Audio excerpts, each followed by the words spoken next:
ඉක්මනින් මේ තියරි ටික සම්පූර්ණ ඉවර කළා. તો අපිට පැයකුත් වැඩි ගාණක් තියෙනවා. මේකේ තියෙන පුළුවන් තරම් ප්‍රශ්න කරමු. ඊට පස්සේ අර බයිස්ටාවේ ප්‍රශ්න කරමු. කෙටි ප්‍රශ්න ඔක්කොම කරමු. අයින්ම කරලා දාමු. ඊට පස්සේ අපි කතා කරමු අම්ල බස්ම ලවන පොඩි පාඩමක්. ඊට මම තාපි මම අරගෙන ලස්සනට ඔබට ගණන් ඕනේ ගාණක් හදන්න කියලා දෙන්න. හැබැයි ඉන්න ඕනේ. දැන් අකිල අද නෑ නේද? හිරුනේ අකිල නෑනේ. ඒ ගියේ හිටියේ නෑ බදාදකද? ඉන්නවා ඉන්නවද? හොඳයි ඉන්නවා නම් ඉන්නවා. බුරු ලෙඩ ගන්න නැතුව. ඒ ලෙඩ ඉතින් මවා ගන්න ලෙඩනේ ඕව ගණන් ගන්නවද මේ පොඩි මේ කාලේ? හොඳට සෙල්ලම් කරලා පැයක් විතර තියාගෙන සෙල්ලම් කරන්න. පැයක්. වැඩිම පැයකමාරක් විතර. කළා නැත්තම් ඔය ඔන්ලයින් අනිත් පන්ති තියෙනවනේ. ඒවා පැය ගණන් නැහැනේ. පැය දෙකයි එහෙමනේ තියෙන්නේ. මොකද මේක පැය දෙකට වඩා මේ පන්ති ළමයිත් එක්ක කරන්න බෑ. පන්ති වල පැය 3-4ක් ඉගෙන ගත්තට. මොකද පන්ති වලත් අපි පැය දෙකට විතර කරන්නේ නැහැ. වැඩි වුණ දෙකමාර. කළා ඉන්ටර්වල් දීලානේ ආපහු කරන්නේ. දැක්කද? විනාඩි 20ක් විතර මම ඉන්ටර්වල් දීලා කරන්නේ. ඒතරම් මොලේට හොඳයි. හොඳයි. මේ බලන්න. රුධිරයේ ග්ලූකෝස් මට අඩු වුණාම. හරි? දැන් නිරාහාරව හිටියම දැන් අසනීප වුණාම අපිට කන්න බැරි වෙන දැක්කද? අසනීප ගැන දන්නවා අපිට වෙන දෙයක් අක්මාවේ ග්ලයිකෝජන් ග්ලූකෝස් කරන්ට් සහ සමටි යටින් ඇති මේදියෙන් ග්ලූකෝස් කරනවා. ඔව් රමිරුවා. රයිට්. ඒක අනිත් පැත්ත. ඉන්සුලින් වල කරන එක අනිත් පැත්ත. මේ බලන්න. ඒතර ලැන්ගෑන්ස් දීපේක වල ඇල්ෆා සෛලුත් තියෙන්නේ. ඇල්ෆා සෛල වලින් ග්ලූකෝගන් සාවය කරනවා. රූලින් පිටින් ඉඳලා ලියන්න. එවිට රූලින් පිටින් ඉඳලා ලියන්න. ඉඳ තියෙන ගොඩක් ලැන්ගෑන්ස් දීපිකා වල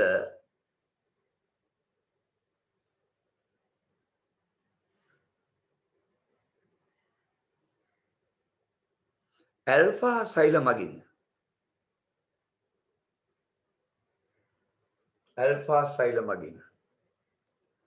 ග්ලූකෝගන් ශ්‍රාවය කරයි.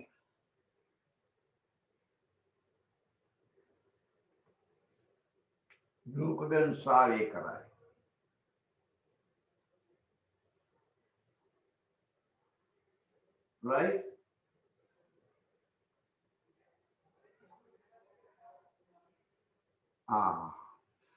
බලන්න එතෙන්දි කරේ එමගින් සිදුවන ක්‍රියා බලන්න. අක්මාවේ ග්ලයිකෝජන් ග්ලූකෝස් කරනවා. පේශිවල තියෙන මේදය ග්ලූකෝස් කරනවා. ශ්වසන පරිවෘත්ති අඩාල වෙනවා. මේක අඩාල වෙනවා. ශ්වසන පරිවෘත්ති ශීඝ්‍රතාව අඩු කරනවා. ඒතකොට ශ්වසනයේට වැවෙන ග්ලූකෝස් අඩු වුණාම රුධිරයේ ග්ලූකෝස් මට්ටම වැඩි වෙනවානේ. රයිට්. එමගින්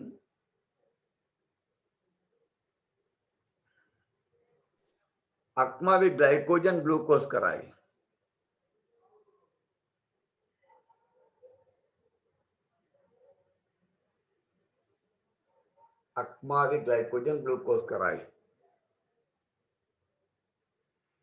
පේශිවල තැන්පත් මේදේ ග්ලූකෝස් කරයි.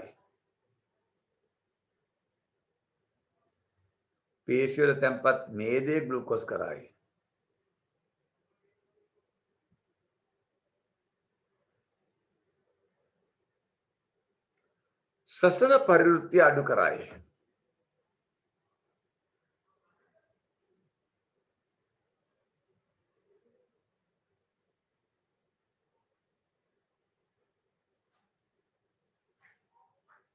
right? සර් ආයේ කියන්නේ මුලින් ඉඳලා අක්මාවේ ග්ලයිකෝජන් ග්ලූකෝස් කරයි. මේ මං කියන්නේ රුධිරයේ ග්ලූකෝස් මට්ටම අඩු වුණාම ඒක යාමනීය කරන හැටි, නැවත යථා තත්ත්වයටපත් කරන හැටි. එතකොට අර ලැන්ගෑන්ස් දීපිකාවල ඇල්ෆා සෛල මගින් එතිලා තමයි ලියන්න ඕනේ. විට ලැන්ගෑන්ස් දීපිකාවල ඇල්ෆා සෛල මගින් ග්ලූකෝගන් ශ්‍රාවය කරයි.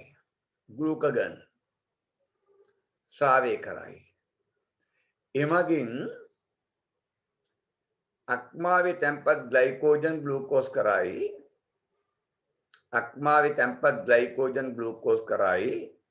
එමගින් අක්මාවේ තැන්පත් ග්ලයිකෝජන් ග්ලූකෝස් කරයි. මම මේ 22 පිටුවේ කියන්නේ 22 තුන්වෙනි රෝම ඉලක්කම උඩම 6ට උඩින් ග්ලූකෝස් කරයි පේශිවල මේදි ග්ලූකෝස් කරයි පේශිවල මේදි ග්ලූකෝස් කරයි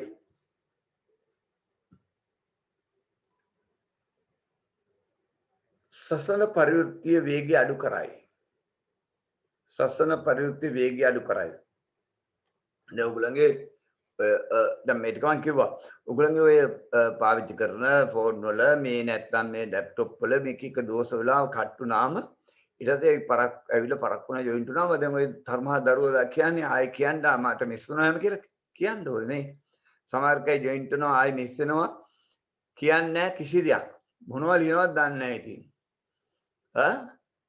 එහෙම බෑ කියන්න ඕනේ සර් මට ආයෙ දාන්න මේක දාන්න කියන බෙන මැටින් දාන්න මට බලන්න හොඳයි දියවැඩියා තත්ත්වයේ සාමාන්‍ය පුද්ගලයෙකුට ඇතිවීමට හේතු දැන් බලන්න ඉස්සර සාමාන්‍යයෙන් දියවැඩියා කියන්නේ ඇත්තටම ආවේනික රෝගයක් ප්‍රධාන වශයෙන් දෙමව්පියන්ට තියෙනවා නම් අම්මා තාත්තලා තියෙනවා නම් මේ දරුවන්ට උරුම වෙනවා අනිවාර්යෙන් ඒක උරුම වෙනවා දැන් ගුඩ්සබට් කොන්වන්ට් එකේ ඕපන් යුනිවර්සිටි ඕපන් ස්ටේජ් එක හදන කාලයක විවෘත කරනකොට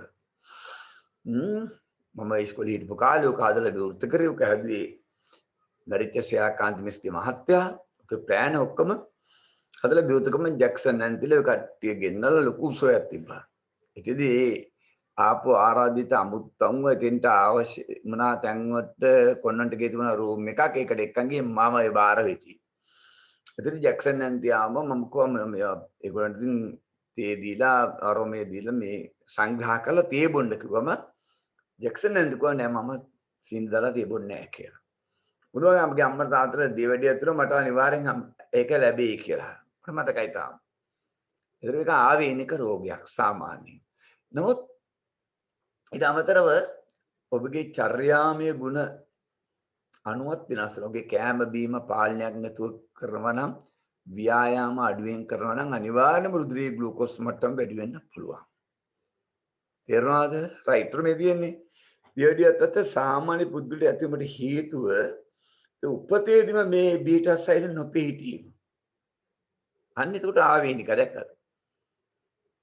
මම දැක්කා මේ අවුරුදු 12ක විතර ගෑනු ළමයි තාරුණ්‍යයේ එලිපත් වෙන ගෑනු ළමයි රාගම හොස්පිටල් එකේ මම මගේ යාළුවෙක්ගේ අම්මගෙනින් කසනේ ඉපලා බලන්න ගියා මේ ගෑනු වාට්ටුවට අල්ලපු ඇඳේ හිටියේ මේ දුව අවුරුදු 12 13ක් විතර ඇති ඇඳේ වැතිරලා ඉන්නවා අම්මලා අක්කලා තරබාරු කට්ටියට අනිවාර්යෙන් දියවැඩියා තියෙනවා නේද සර් අනිවාර්යෙන්ම කියලා අපිට කියන්න බෑ ඒක අනිවාර්යයෙන්ම කියලා කියන්න බෑ එහෙම. තරබාරුණා කියලා දියවැඩියා අනිවාර්යෙන් කියලා කියන්නේ හැදීමේ සම්භාවිතාව වැඩි. ඔයා තරුෂා ගොඩාක් තරබාරු නෑනේ නේ? තරුෂා මට මතකයි ඈන්ස්කී දරුවා නේද මේ? ඈන්ස්කී එක්කෙනා නේද?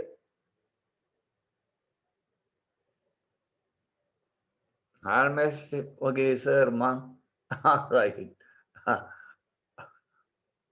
තරුෂ sorry right හරි right මං ඉතින් තෝරවරු වගේ කියලා right එතකොට මේ තරබාරු වලට හැදීමේ ප්‍රෙෂර් දෙන්න පුළුවන් ඔය වගේ ලෙඩ හැදීමේ සම්භාවිතාව වැඩි මොකද පේශි වැඩිනේ යගේ මස් වැඩිනේ මේදි වැඩිනේ ව්‍යායාමය කරලා හොඳට තියාගෙන කමන්නේ බඩයි ඇඟයි නිකන් බොරුවට මහත් වෙනවා නම් ඒක right එතකොට මං අර කිව්වේ මං ඊතර ඒ වෙලාවේ පිටප මේ ඒ දරුවා දිහා බැලලා hina වුණාම ඒ දුවත් hina වුණා මං ඒ අම්මගෙනව මොකද මේ කියලා මේ දුවට මොකද අනේස බලන්නකෝ මෙයාට මේ සීනි වැඩි වෙලානේ කිව්වා රයිට් අපිට තේරෙනවානේ ඊළඟ සමහරක් විට කාන්තාවන්ට දරුවෝ හම්බෙනකොට රුධිරයේ ග්ලූකෝස් මට්ටම වැඩි වෙනවා ඒකට නිසි හේතුවක් මට කියන්න බෑ මොකද මං වෛද්‍ය විද්‍යාවකින් නෑනේ එහෙමත් වෙනවා රයිට් එතකොට මේ අනිවාර්යයෙන්ම අපි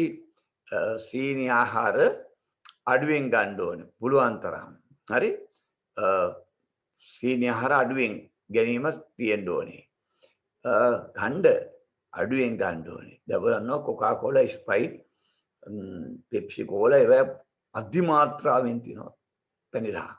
ඒ ඉස්සරහත් මම බත් කනකොට ඉස්සර මට මතකයි යාළුවොත් එක ගිහිල්ලා ඔය එක එක පන්ති වලට ගිහිල්ලා කඩවලින් කනකොට කොකා කෝලා එකක් කූල් එකක් ළඟ තියන් කොහොමද කූල් කොකා කෝලා පැතින ඉතින් පොඩ්ඩක් ෂිප් කර කනකොට මාර අතල්නේ නේද හරි සනීපයක් දැනනවනේ එහෙම වෙනවා දැන් මං කරන්නේ ඔබ කරන්නේ ඉතින් හැමදේම මේක කරන්නේ නැහනේ රයිට් ඒතර උපතේදීම බීටා සයිල නොපිහිටීම වෙන්න පුළුවන් ලියන්න ඔය කියන්නේ හරි මට ගේන්නේ රබුරුව මගේ බෝතලෙත් බොයි මට කියනවා පත්තාතල්ලු ඒක කොකා කෝලා අඩු ගානේ පන්තිරේනකොට සර් මහන්සිනේ මෙන්න කොකා කෝලා බෝතලයක් බොන්න නැත්නම් අඩු ගානේ සෝඩා බෝතලයක් මෙන්න බීපන් කියලා කියනවද නැත්නම් මගේ එකක් බීලා යයි රයිට් දැන් උපතේදීම බීටා සෛල නොපීඨීම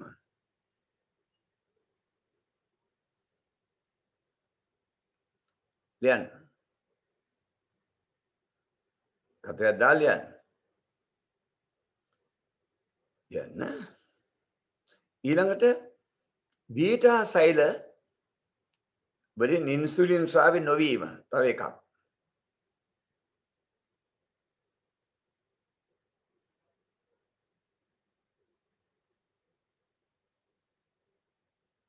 රයිට් ඊළඟට හරි ඒක මම කිව්වේ මේ සාමාන්‍ය පුද්ගලයෙක් දැන් දීවැඩිය හැදෙන්න මේ චර්යාම හේතු ගත්තොත් පෙනිරස ආහාර වැඩිපුර ගැනීම ව්‍යායාම අඩුකම වෙන්න පුළුවන් ඒකම අහගන්න තුන්වෙනි එක ආයෙ කියන්නකෝ තුන්වෙනි එක මං කිව්වේ තුන්වෙනි එක මම නැවත කියන්නම් උපතේදී බීටා සෛල නොපිහිටීම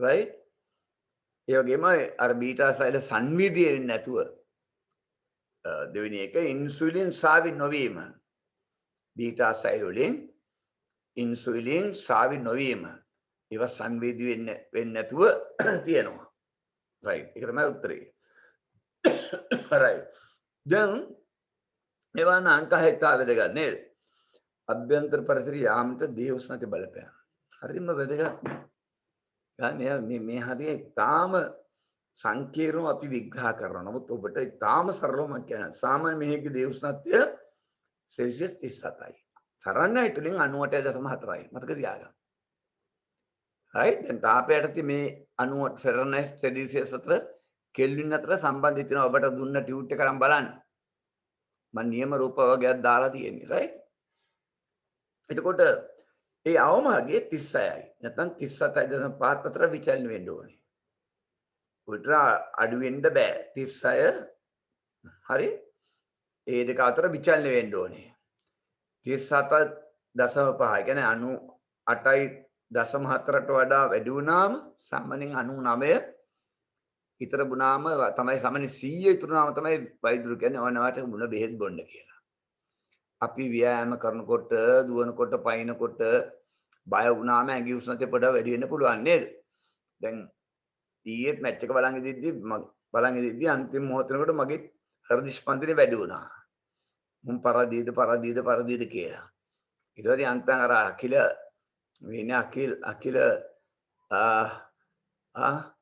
අර හතරේ පාරක් ගාපම හાર્ට් බීට් එක අඩු වෙනවා. රයිට්. එතකොට 36 34ක් බලන්න මම මේකේ වැදගත්කම බලන්න මිනිසාගේ දේහ උෂ්ණත්වය නියතව පවත්වා ගැනීම අවශ්‍යතාව. එයි මේ ඇඟේ උෂ්ණත්වය නියත දැන් මේ මම කියන්නේ ඔය ගොඩක් වෙලා ඉන්නේ නැතුව දැන් මේ පැයකට විතර පස්සේ එක දරුවෙක් ජොයින්ට් වුණා. උමයන්ගනා නම් නෙමෙයි. දැන් ආයෙ කට්ටුණා. ඔව් කවුද දන්නේ? right එමෙන්නකොට මේ කියන්න ඕනේ සර් මම බරු ගියා සර් මේ තේබුන නිසා අපි බීව ගේන්නේ නෑනේ අප්පාගේ නැත්තම් ගේනවා අනිවාර්යයෙන් අඩුගානේ ඇපල් ගෙඩියක් ගෙනි මෙන්න සර් ඇපල් ගෙඩියක් කියලා මෙන්න කේල් ගෙඩියක් ගෙනි මගේ ඇපල් ගෙඩියක් කාලයයි right ඒකයි වෙන්නේ right මිනිසන්ගේ දේහ උෂ්ණත්වය නියතව පවත්වාගෙන ඇයි අපේ ඇඟේ උෂ්ණත්වය නියතව තියෙන්න ඕනේ එහෙම වුණාම ඕක පැහැදිලි කරපුවම හොඳට අහගෙන හිටියම ඔබ මේක කටපාඩම් කරන්නේ. ඇඟේ උෂ්ණත්වය නියතව තිබෙන මම ගොඩක් මේ බීජ පොරෝණය ඒ ඔක්කොම අල්ලලා මම කියලා දෙන්නම්. ඉගෙන ගන්න ළමයි ඉන්නේ මේ මගෙන් ඉගෙන ගන්න ඉන්නේ. නිකන් මේකට විතරක් උත්තරේ දීලා ගැලවෙන්නේ නැතුව මම මුළු සමස්තයක්ම දේවල් වලට මේක අදාළ කරලා දෙන්න. පුළුවන්. බුදුන් මේ ඉගෙනගෙන තියෙන ගොඩක් මේවා. මේකට රචනා ලියලා තියෙනවා. බලන්න හොඳට අහගන්න මම කියන එක. දැන් අපි ශරීරය තුල සෑම පරිවෘත්ති ක්‍රියා රසායන ප්‍රතික්‍රියාවකටම එන්සයිම සහභාගී වෙනවා. හොඳට අහගෙන ඉන්න. එන්සයිම සහභාගී වෙනවා. එන්සයිම සියල්ලම ප්‍රෝටීන්. සියලුම එන්සයිම ප්‍රෝටීන් වර්ග. මොකද තියාගන්න. හැබැයි සියලුම හෝමෝන ප්‍රෝටීන් නෙමෙයි. ඔබෙන් අහන්නේ හෝමෝන වල රසායන සංකේත මේදද කාබෝහයිඩ්‍රේට්ද ප්‍රෝටීන වර්ගද කියලා ඔබෙන් අහන්නේ හෝමෝන ගැන. ඔබ මතක තියාගන්න සියලුම එන්සයිම ප්‍රෝටීන්. සියලුම ප්‍රෝටීන් කියන්නේ එන්සයිම කියන්නේ ප්‍රෝටීන් වර්ග. උත්තර මතක තියාගන්න. ඒක හරි. එතකොට මේක ගැලවෙන්න පුළුවන්. එතකොට ප්‍රෝටීන් වල ස්වභාවයක් තමයි වැඩි උෂ්ණත්වයේදී ප්‍රෝටීන් වල ගුණ හානි වෙනවා. ගොඩක් වැඩි උෂ්ණත්වයේදී ප්‍රෝටීන් වල ගුණ හානි වෙනවා. ඉවරයි. ඒතර එන්සයිම ප්‍රෝටීන් නම් උෂ්ණත්වය වැඩි වුණාම ගුණ හානි වෙනවා නම් එන්සයිම වල ගුණ නැති වෙලා යනවා. එහෙනම් එන්සයිම කොහොමද රසායන ප්‍රතික්‍රියාවට සහභාගී වෙන්නේ? බෑ. එහෙනම් ඒ රසායන ප්‍රතික්‍රියා නොදිනවා. දැක්ක? අනික් කාණේ බලන්න. එන්සයිම හොඳට ක්‍රියා කරන්නේ සාමාන්‍ය උෂ්ණත්වයේ. සාමාන්‍ය උෂ්ණත්වයේදී අපේ ශරීරය නම් අපේ දේහ උෂ්ණත්වයේදී දැක්ක? එන්සයිම නිසිලෙස ක්‍රියා කරන්න නියමිත උෂ්ණත්ව පරාසයක් තියෙනවා. දැක්කද? නියත උෂ්ණත්ව පරාසය කියන්නේ පරතරයක්. ඒ පරතරයට උෂ්ණත්වය වැඩි වුණාම එන්සයිම් වල ගුණ හානි වෙනවා. එන්සයිම් මැරෙනවා. මේක කටපාඩම් ගන්න එපා අහගෙන ඉන්න. එන්සයිම ඒ උෂ්ණත්වය නියත උෂ්ණත්වයට වඩා අඩු වුණාම එන්සයිම අක්‍රියව පවතිනවා. අක්‍රිය වෙන්නේ නැහැ අක්‍රියව පවතිනවා. ඒ කියන්නේ මැරෙන්නේ නැහැ. හරි වැදගත් නේ. දැන් මම ඔක හැමදැනම සම්බන්ධ කරන එක කොවිඩ් ගැන කියනකොට දැක්කද කියනවා සීත කාමරවල ඉන්න එපා. ඉන්නවනම් තදින් මුව ආවරණය. ඔබ දැන් AC කළා නම් දැක්කද? දැක්ක භයානක. මොකද ඒ සීත වලදී ඒ එන්සයිම් හොඳට තියෙනවා. සාමාන්‍ය උෂ්ණත්වය. දැන් උණුසුම් රටවල එන්සයිම් ක්‍රියාකාරීත්වය කියන්නේ කොයිඩ් වෛරසයේ ඒ තියෙන RNA නියුක්ලික් ඇසිඩ් නේ. ඒකේ ක්‍රියාකාරීත්වය උෂ්ණත්වය වැඩි වුණාම අඩු වෙනවා.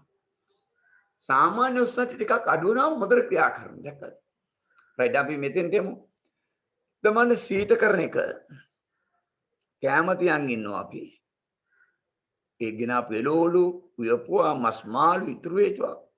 ගෙනාපුවා සතියක් දෙකක් තියාගන්න ෆ්‍රිජ් එකේ දාගන්න.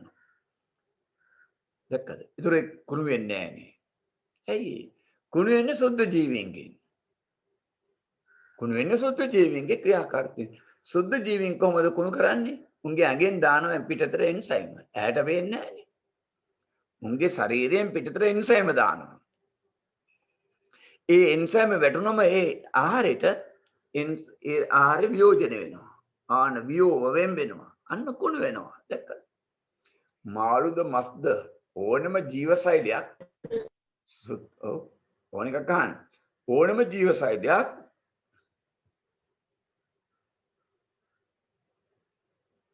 අංග චලනය වැඩි කම මොකද අංග චලනය වැඩි ගාම කොහොමද තරුෂ මේ එන්සයිම් අක්‍රිය වෙන්නේ? අංග චලනය වැඩි කරපුවම අපේ ඇඟේ හොඳ ක්‍රියාකාරීත්වය හොඳට වෙනවා. මොකද රුධිර ද්‍රාවණය හොඳට වෙනවනේ. රුධිර ද්‍රාවණය හොඳට වෙනවා. පේශි වල ක්‍රියාකාරීත්වය වැඩි වෙනවා. රයිට්. එතකොට සර් පෙලක් සතුන්ගේ විෂ තියනවා නේද? විෂ කියන්නේ සියලුම ප්‍රෝටීන්. විෂ කියන්නේ ප්‍රෝටීන් බර අණුකභාරය වැඩි ප්‍රෝටීන් විෂ කියන්නේ. මම කියනවා සර්ප විෂ කියන්නේ ප්‍රෝටීන්.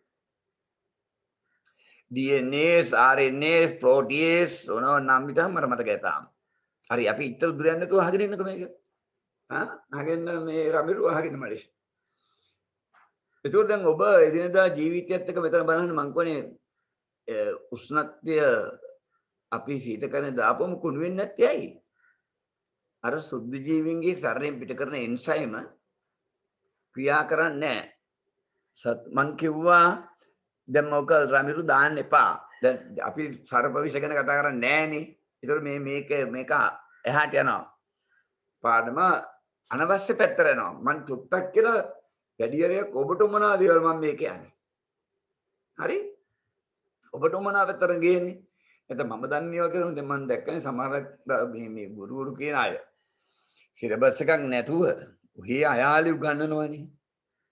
ඒවන් දැක්කනේ ගුඩ්සබ මේ සාන්තානා වෙනකොට හුණු පිටි පැත්තෙන් එන ළමයි මොනවද මේ දාන්නේ කියලා.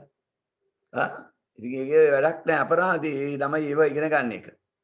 සිලබස් එකේ තියෙන දේවල් ඉගෙන ගන්න. මම දන්නේ ඔය ඉගෙන වැඩක් නැහැ. මම දන්නේ ඒක ඉගෙන නැහැ සිලබස් එකේ තියෙනවා අදාළව ඉගෙන. ඒකට අදාළව මම කොටු කරලා කියන්නම් පිටේව කිව්වොත් ටග්ග චුට්ටක් කියලා මේකට එනවා. මම ඔබට කිව්වේ අර ෆ්‍රිජ් එකේ තියෙන මාළු මස් නරක් වෙන්නේ නැත්තේ නරක් වෙන්නේ සුද්ධ ජීවීන්ගේ කියනවානේ. ක්‍රියා කරතර ඕනේ උෂ්ණත්වයක් නෑ එතන. ඔව් ඒක තමයි. හරි. අහගෙන ඉන්නකො පොඩ්ඩක්. අහගෙන ඉන්නකො. ඒ කියන්නේ මේ ක්‍රියා කරන සුද්ධ ජීවීන් ක්‍රියා කරනවා කියන්නේ සුද්ධ ජීවීන් කියන ඇහැට පේන්නේ නෑනේ. පියවියට පේන්නේ නෑ. උන් ක්‍රියා කරනවා කියන්නේ තාම සරල ජීවීන්නේ. උන්ගේ ශරීරයෙන් පිටට එන්සයිම දානවා.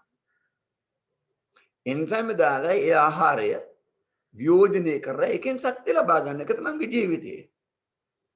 උන් හැම තප්පරයක් මොහොතක් පාසම දසදහස් ගණන් පැටවැති කරනවා. එච්චරයි උන්ගේ ජීවිතය. එතකොට දැන් මම කිව්වේ ඒ එන්සයිම සක්‍රිය වෙන්න ක්‍රියා කරන්න නියත උෂ්ණත පරාසයක් තියෙන්න ඕනේ. උෂ්ණතය වැඩි වුණාම වෙන්නේ මොකද? අර එන්සයිම හානි වෙනවා. ඒකනේ අපි උණ ගත්තම අම්මලා බය. අම්මලා එන්සයිම ගණන් ගන්නේ නැහැ. ගොඩක් අය. උණ ගත්තම බය මැරෙයි කියලා බයයි. උණ ගත්තම ප්‍රධාන ශ්වසන එන්සයිම විනාශ වෙනවා. සෛලීය ශ්වසනයට භාවිත කරන එන්සයිම චක්‍රයක්. ඔබ උසස් පෙළ බයෝසයන්ස් කරොත් දැන් මේ රමිරු කරන එක මෙඩිසින් ආංශේ. කවුද අපේ රමිරුගේ පන්තියේ ඉන්න චූටි පොඩි ලස්සන ගර්ල් අපේ ඇන්ස් එකේ ඉන්න මනුල්ල ඇට්ටුව මෙඩිසින් කරනවා කියලා. ඒකට ඔබ බයෝසයන්ස් කරොත් ඔබට උගන්වනවා ඒ හරියට උගන්වනවා. එතකොට අර උෂ්ණත්වය වැඩි වුණාම අර ශ්වසනයේට සහභාගී වෙන ඔබ උසස් පෙළ කරන්නෙම උසස් පෙළ කරන්නේ සම්පූර්ණ එන්සයිම චක්‍රයක්. ඔය එක එක රූප දාන්න නැතුව අහගෙන ඉන්න මයංගනා. එන්සයිම චක්‍රයක් කරන්නේ ඔය ශ්වසනය කරන ග්ලූකෝස් ඔක්සිජන් එක කාබන් ඩයොක්සයිඩ් ජලීය වල ශක්තිය කියන්නේ නැහැ. ඒ මොකද්ද ඒ මේ පන්තියට. එන්සා ශ්වසන චක්‍රයක් එන්සයිම වල කරන්නේ. එහෙනම් දැන් මොනවාටද කියන්නම් සෛල තුල හැම පරිවෘත්ති ක්‍රියාවටම එන්සයිම සහභාගී වෙනවා. එන්සයිම නිසිලස ක්‍රියා කරන්න නියත උෂ්ණත පරාසයක් තියෙන්න ඕනේ. ආන්නේ ටික වැඩගත්. ඒ උෂ්ණතය වැඩි වුණාම එන්සයිම් වල ගුණහානි වෙනවා. ඒක යමල බය වුණ ගත්තම. කී දිනෙක මරනවද බලන්න දැන් කැනඩාවේ උෂ්ණතය වෙලා මිනිස්සු මරන ගොඩක්. ගොඩක් කරන්නේ මැරෙන්නේ පදිකේ ඉන්න අහිංසක දුප්පත් මිනිස්සු. මොකද උෂ්ණතය වැඩි වුණාම මේකට අඩු කරගන්න ගෙවල් දොරවල් නිසි නෑ. ඒක. උෂ්ණතය අඩු වුණාම එන්සයිම් සක්‍රිය වෙන්නේ. ඒත් ශ්වසනය නවතිනවා. ශ්වසන එන්සයිම් සක්‍රිය වුණාම මැරෙනවා. දැක්කද? ආන්න එතකොට ඔබට මේ පාඩම තේරෙනවා. ලියන්න මේම. ශෛල තුල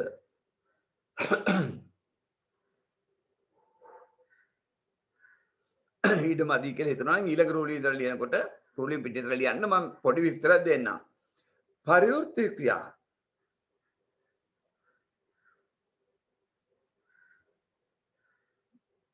සිදුවීමට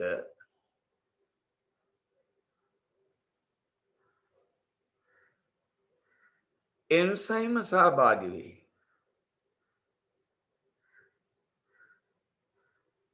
එන්සයිම සහභාගී වේ.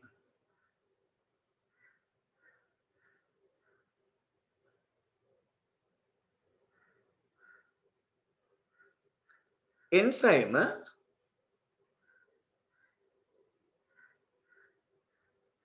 නිසි ලෙස ක්‍රියා කිරීමට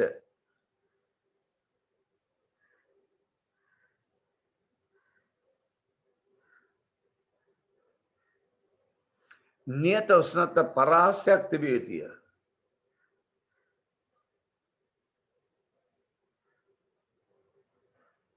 නියත උෂ්ණත්ව පරාසයක් තිබිය යුතුය.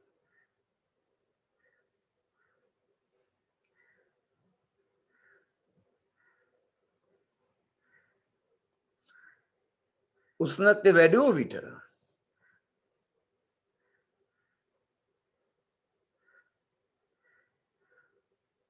එන්සයිම් වල ගුණ හානි වේ.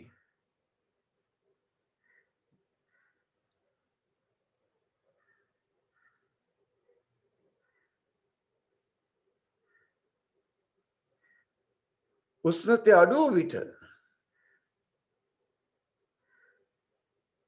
එන්සයිම් අක්‍රිය පවතී.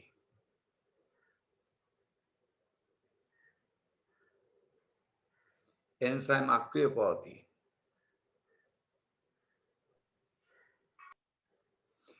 එවිට පරිවෘත්තීය ක්‍රියා අඩාල වේ. එවිට පරිවෘත්තීය ක්‍රියා අඩාල වේ. දැන් හරිද? තේරුණාද? මම කරපු මේ දේශනය ලියන්න දුන්න ටික ඇරෙන්න කරපු දේශනය ඔබ තරයේ මතක තියෙන්න ඕනේ. ඔබ දන්නවා ෆ්‍රිජ් අපි කරන්ට් එක ගියාම දැන් නූතනව නම් හදලා තිනවා කරන්ට් එක ගියත් ෆ්‍රිජ් වල සීත තත්ත්වය වැඩි වෙලාවක් තියෙන්න. එහෙම නැති අවස්ථාවලදී ෆ්‍රිජ් එක තුල උෂ්ණත්වය පරිසර උෂ්ණත්වයට ටක් ගාලා පත් වෙනවා. මුන්න ගමන් ඒකේ කැම කුණු වෙනවා. දැක්කද?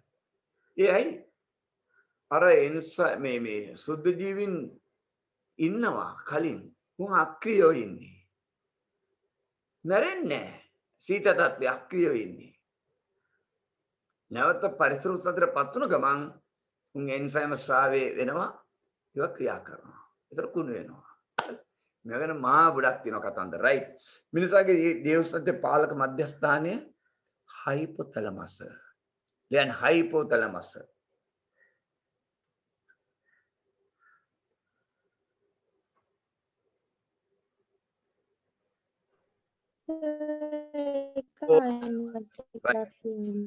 ආයන්න ඊට දක්වූ මධ්‍යස්ථ නමකින් දේවස්ත්‍ය යාමනය කරන්නේ කෙසේද? රූලෙන් පිටිතර ලියන්න. බලන්න හරිද? දැන් පරිසර උෂ්ණත්වය වැඩි වුණාම දැන් අපි අචල තාපයේ ඉන්නේ. අපි සහ ක්ෂීරපය සහ පක්ෂීන්. අනිත් සත් ඔක්කොම චල තාපයේ. පරිසරය අනුව උන්ගේ ශරීර උෂ්ණත්වය වෙනස් වෙනවා, අඩු වෙනවා, වැඩි වෙනවා. උන්ට හානියක් වෙන්නේ නැහැ. අපේ ශරීරය හැදිලා තියෙන්නේ ක්ෂීරපය සහ පක්ෂීන් පරිසර උෂ්ණත්වය වෙනස් වුණත් ඇඟේ උෂ්ණත්වය නියතව තියෙන්නේ. ඒක තමයි අචල තාපයෙන් කියන්නේ. පරිසර උෂ්ණත්වය අනුව දේහ උෂ්ණත්වය වෙනස් නොවෙනවා නම් ඒක අචල තාපයෙන්. බලන්න ඊට දැක්වූ මධ්‍යස්ථාන වගේ දේහ උෂ්ණත්වය යාමනය කරන්නේ කෙසේද? දැන් පරිසර උෂ්ණත්වය වෙනස් වුණාම ඒ අනුව දේහ උෂ්ණත්වය වෙනස් වෙනවා. රුධිරයනේ. දැන් උණුසුම් රුධිරයේ තියෙන උන් තමයි සීරපයින්. එතකොට මුළු ශරීරය පුරාම රුධිරය ගමන් කරනවානේ උණුසුම් රුධිරය. ආන්නේ රුධිරය ගමන් කරනකොට හයිපොතැලමසේ උෂ්ණත්ව පාලක මධ්‍යස්ථානීය සංවේදී වෙනවා. අන්න එකට දැනෙනවා. හයිපොතැලමසේ උෂ්ණත්ව පාලක මධ්‍යස්ථානෙට මේ රුධිරයේ උෂ්ණත්වය වෙනස් වීම දැනෙනවා.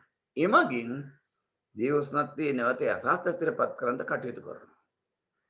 මේකේ උගන්න ඊළඟ කාරණා තමයි ඔක්කොම වැදගත්නේ. හරියට විභාගයට අහලා තියෙන එක තමයි අංක 4 සහ අංක 5 අර අපිට දීලා තිනවා තිත්තියලා මම පැහැදිලි කරලා තිනවා. හරියට අහලා තියෙන ඒවා. ලියන්න. රූලින් පිටින් ඉඳලා ආයන්නේ පරිසර උෂ්ණත්වය වෙනස් වූට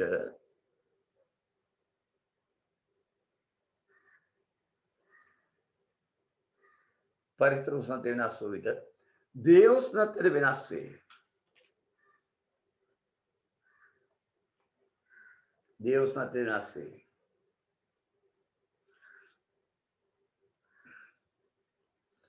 එවිට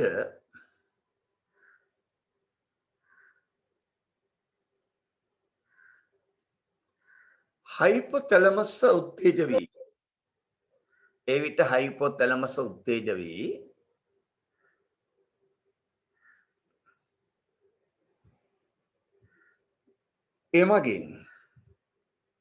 එමගින් දේවස්නත් යාමනයට කටයුතු කරේ. එමගින් දේවස්නත් යාමනයට කටයුතු කරේ.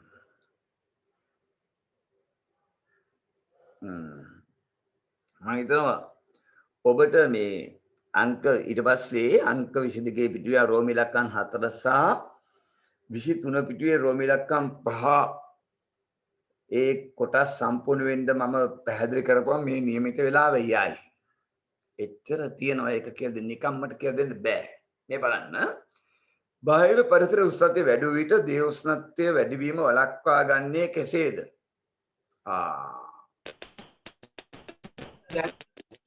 පරිසර උෂ්ණත්වය වැඩි වුණාම දේහ උෂ්ණත්වය වැඩිවීම වළක්වා ගන්නේ කොහොමද? ඒක හයිපොතැලමස්ගේ බලපෑමෙන් තමයි කරන්නේ. හොඳට අහගන්න. ඉතින් කෙලිම තේරෙවට යනවා. ආයි කියන්නකෝ මෙතුසා. ඔව්. දැන් දරුවා මම කිව්වේ 22 පිටුවේ රෝම ඉලක්කම් 3 පහළ තියෙන ඒ තුන මිනිසාගේ දේහ උෂ්ණත්වය පාලක මධ්‍යස්ථානයේ හයිපොතැලමස් අයන්න ඒ මධ්‍යස්ථානින් දේහ උෂ්ණත්වය යාමනය කරන්නේ කොහොමද කියලා මම පැහැදිලි කරා. රූලෙන් පිටින් ඉඳලා ලියන්න. පරිසර උෂ්ණත්වය වෙනස් වුණාම නැත්නම් වෙනස් වූ විට ඒ අනුව දේහ උෂ්ණත්වය වෙනස් වේ. ඒ අනුව දේහ උෂ්ණත්වය වෙනස් වේ.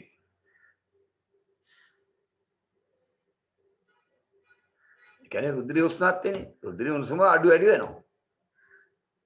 එවිට හයිපොතැලමස් උත්තේජ වේ.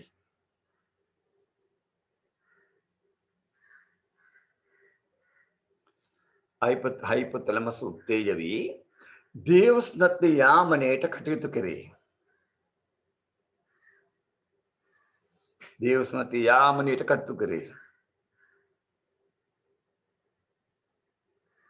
රයිට් මේ රූප බලන්න මම මේවා හරියට කියලා දීලා තියෙනවා. රයිට්. දැන් අපි යන්නේ රෝම ඉලක්කම් 4 බාහිර පරිසරයේ හරි රස්නේ. දැන් මේ පද වැස්සේ ඊයේ පෙරේද ඔබ දන්නවා හරි උණුසුම්. පරිසර උෂ්ණත්වය වැඩි වුණා. ඉතින් මම ඊට උඩලා උෂ්ණත්වය වැඩි. ඒ ඔස්සේ බලන්න අපේ හැම මතු පිට අපි කියන පර්යන්ත රුධිර සංසරණය කියලා. ඒ හැම මතු පිට මේ සාමාන්‍ය රුධිර කේශනාලිකාවක් සාමාන්‍ය අවස්ථාවේ මෙහෙම තියෙනවා කියලා හිතන්නකෝ. ඒක සාමාන්‍ය අවස්ථාව. ඒක උෂ්ණත්වය වැඩි වුණාම අපේ හැම මතු පිට රුධිර කේශනාලිකා වෙන මෙයා වෙනවා. විස්තරණය. ඒකුන්නේ තේරෙන්නේ මම නිකන් ඔක කෑ ගහලා කිව්වට වැඩක් නැහැ.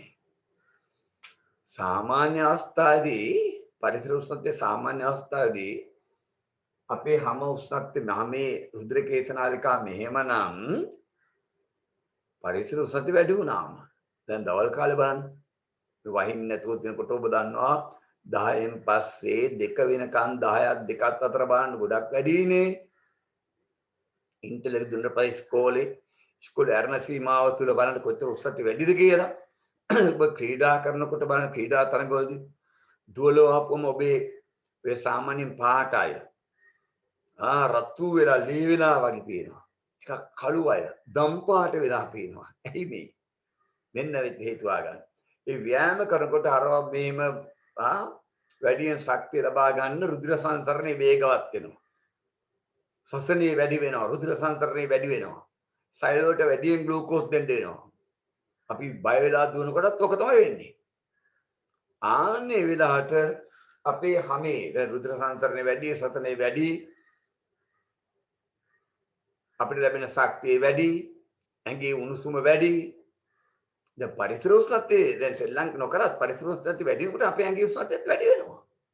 අඩුකරන්න මෙන්න මෙන්න දේ හැම මත රුධිර කේශනාලිකා සාමාන්‍ය මෙමනම් මෙනගේ ස්ථාර වෙනවා. දෙපළ තේරෙන්න ඕන. මෙහෙම රුධිර කේශනාලිකාවක් තිබ්බමද මෙහෙම වුණාමද වැඩියෙන් ලේ ගන්නේ හැමට. නේද? ඒ නිසා හැමට වැඩිපුර ලේ ගන්නවා. සර් ඒකද දවල්ට තුවාල වුණාම ඔව් ඒක තමයි. ඔව්. දවල්ට තුවාල වුණාම ලේ ගැලීම වැඩි ඒක තමයි. ඒක දාන. හරි. රමල් හොඳයි. මෙඩිසින් කරන්න. හරි. වැඩිපුර ඔය කෙල්ලෝ ගැන හිතන්නේ නැතුව කෑල්ලම ගැන වැඩිපුර හිතන්නේ නැතුව වැඩිපුර ටිකක් හිතන්න ප්‍රශ්න නැහැ. ගොඩාක් වැඩිපුර එළවගෙන යන්නේ නැතුව හිතුවත් හොඳයි. නැත්නම් හොඳයි මොලේ. එතකොට ගමනේ යාළුවොත් හොඳයි. මට නම් මතක නෑ අර ජබ්බා රණේපුරේම ඉන්නව නේද? ජබ්බා ඉන්නවා තව පොඩි උන් දෙන්නෙක් ඉන්නවා. රණේපුරේම ඉන්නව නේද රබිරු? මිලන් මිලිත් ඔව් සර් ඉන්නවා. මිලිත් එහෙම හොඳයි ඒක. හරි. එතකොට මේ වැඩිපුර ලේ ගන්නවා මේ ලේවලට දැක්කද? ලේනවා වැඩිපුර මේ රුධිර කේශනාලිකාවටයි. මේ මෙහෙම තිබුණු රුධිර කේශනාලිකා මේ වගේ ලොකු වුණානේ වැඩි ගන්නවා. එහෙම හිතන්න.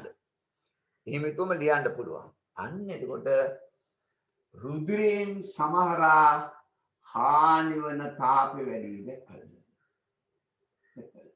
ඔබට තේරෙන්න ඕනේ. එහෙම ලියන්න නම් අවබෝධ තියෙන්න ඕනේ. රුධිරයේ උෂ්ණත්වය ඇගේ උෂ්ණත්වය. රුධිරයෙන් පාලනය වෙන්නේ හයිපොතලමසින් මුළු ඇඟටම ලේ වලින් ඇඟේ උණුසුම රඳා වෙන්නේ. දැන් මානක මැරිච්ච සතෙක් ගියා මාළුවෙක් එහෙම සතෙක් කාලේ බලන සීතලයි. නේද? සතෙක් මරණ පස්සේ මැරිච්ච මිනිහා කර්මයේ බලවම අල්ල බලපම සීතලයි දැක්කද? උණුස් ඒ රුධිරයේ උණුසුම අඩු වෙලා රුධිරයේ තිබුණට රුධිරේ ගලන්නේ උණුසුමක් නැහැනේ. දැන් අපිට පේනවා සාමාන්‍ය අවස්ථාවල පරිසුස් උෂ්ණත්වය වැඩි වුණාම හැම මත රුධිර කේශනාලිකා විස්තර වෙනවා. ඒ නිසා හැමට වැඩිපුර ලේ ගලනවා. ඒ නිසා රුධිරයෙන් හැම හරහා වැඩි වෙන තාපය වැඩි. රුධිරයෙන් හැම හරහා තාප හානිය වැඩි. ඒ නිසා ඇඟේ උෂ්ණත්වය අඩු වෙනවා. තාපයේ වැඩිපුර හානි වුණොත් උෂ්ණත්වය අඩු වෙනවා. දැන් එන්නේ තාපෙට දැක්කද? තාපය කියන්නේ ලොකු සාපයක්. ගියවුරුදු 60 ඇව්වා. මම මගේ ටියුට් එකේ තාපය ගැලුවට පස්සේ ඔබට ටියුට් එක දුවලා තිනවා දවන සතිය ගන්න. මම ගියවුරුද්ද අප ප්‍රශ්නේ දානවා. දැන් මේ ඔබට 18 පස්සේ දැන් මේ අර හෝමෝන වල ඔබ කරලා බලන්න අපි සාකච්ඡා කරමු. ඒ තාපය පස්සේ කොහොමද කියලා බලන්න පුළුවන් මම ඉගෙන පස්සේ. ලියන්න මේම. හරි. අර තිතෙන් එහා පැත්තේ ඉඳලා ලියන්න. තිතෙන් මුලින් ඉඳලා ලියන්න. සමමත රුධිර කේශනාලිකා විස්තරණය. තිතෙන් පිටේ ඉඳලා ලියන්න. සමමත රුධිර කේශනාලිකා විස්තරණය වෙයි. හරි කියලා ඉරක් ගහන්න එකට. ඉරක් ගහලා යටින් ඉරක් ගහලා දැන් එතනත් කෙටි ඉරක් ගහලා ලියන්න. එවිට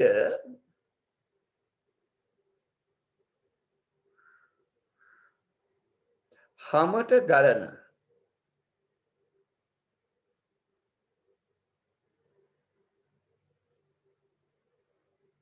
රුධිරේ වැඩි වේ. හැමට ගලන රුධිරේ වැඩි වේ.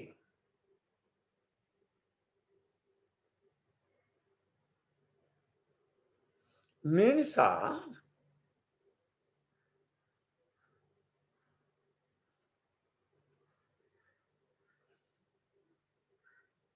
හමහරහා රුධිරයෙන් මේ නිසා හමහරහා රුධිරයෙන් හානි වන තාපෙද වැඩි වේ. හමහරහා රුධිරයෙන් හානි වන තාපෙද වැඩි වේ.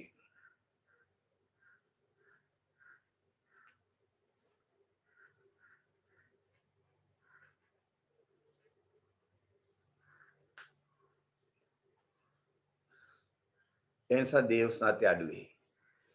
තාපය පිට වුණාම උෂ්ණත්වය අඩු වෙනවා.